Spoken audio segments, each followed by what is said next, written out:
Hey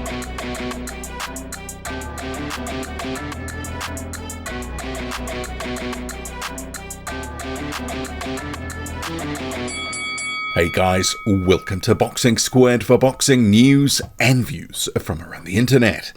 Martin Bakole, Big Bad Martin Bakole, has called out 3 fighters that he wants to face next.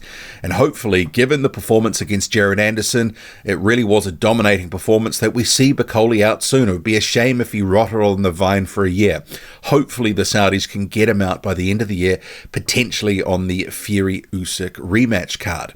So, the 3 names that he's called out, I'll go through the quote. He says, "For right now, I want people on my level, people I'm allowed to fight, because I'm number 6 now in the top 10. I would like to fight someone from 7, 8, 9, 10. I'll mention Zhang, that'd be a good fight. I want to stop that man.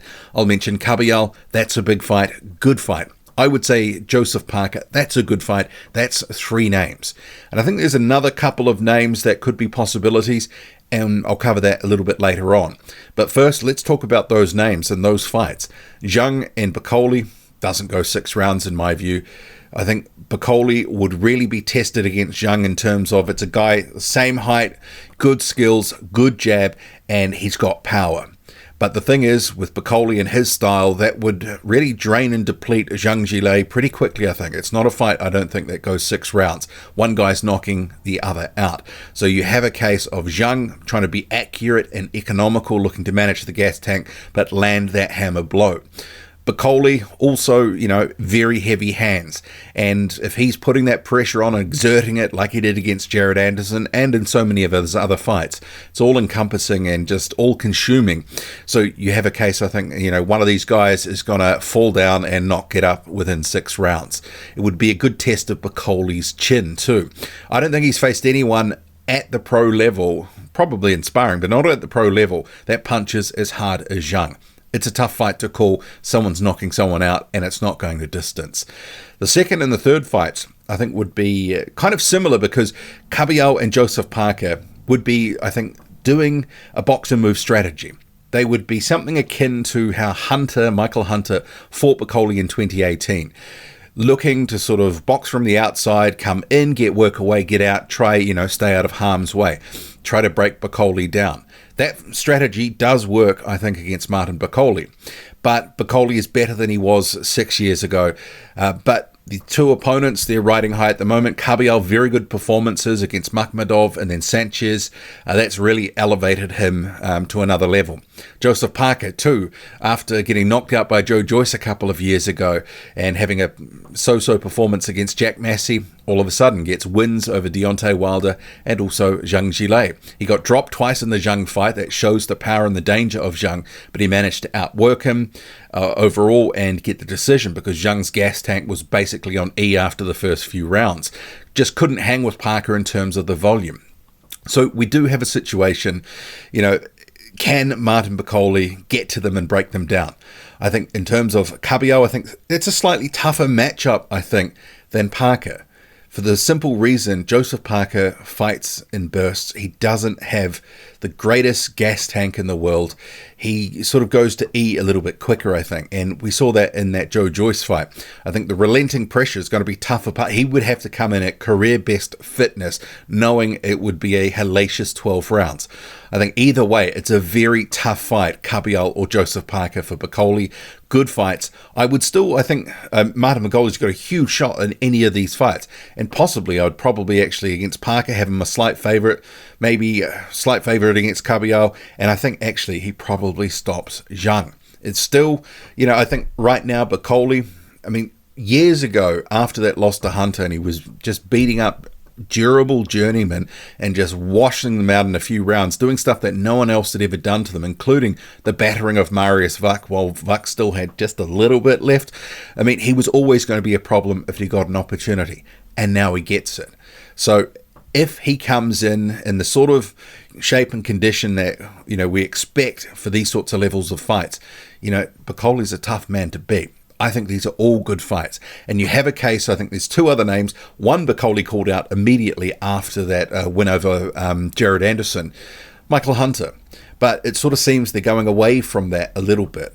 Actually, I'll just go back for a minute. the potential of a Zhang fight. I had seen a comment that Frank Warren had basically sort of potentially said it was not really in the offing. And in terms of Joseph Parker, there has been some rumours that potentially Zhang will fight Parker, activate the rematch. Obviously, Parker beat him earlier this year. So we have a little bit of water to go under the bridge about what's really happening, because there have been fighters like Kabayel, like Joseph Parker, who've said just in recent weeks that, or maybe Parker a month ago, that effectively they'd heard nothing, they didn't know what was happening, and Parker had said he wanted to fight, he didn't want to lose momentum. So any of those fights, good. Hunter, I think he's kind of the guy that's, left without a chair at the moment, because he's kind of been off on his own little island after he left for a Triller deal, walked away from the IBF mandatory. He's kind of been a little bit in the wilderness. He's been calling guys out, trying to make something happen in the WBA. Hasn't quite happened yet, and I think he sees Bakole as an in back to the big stage. So whether Bakole and Hunter happens, I wouldn't mind seeing it again. I think the second time around, I don't think Michael Hunter is as good as he was, a number of years ago. He's got a young man style, and I don't think that he's as in his prime as he was 5 or 6 years ago.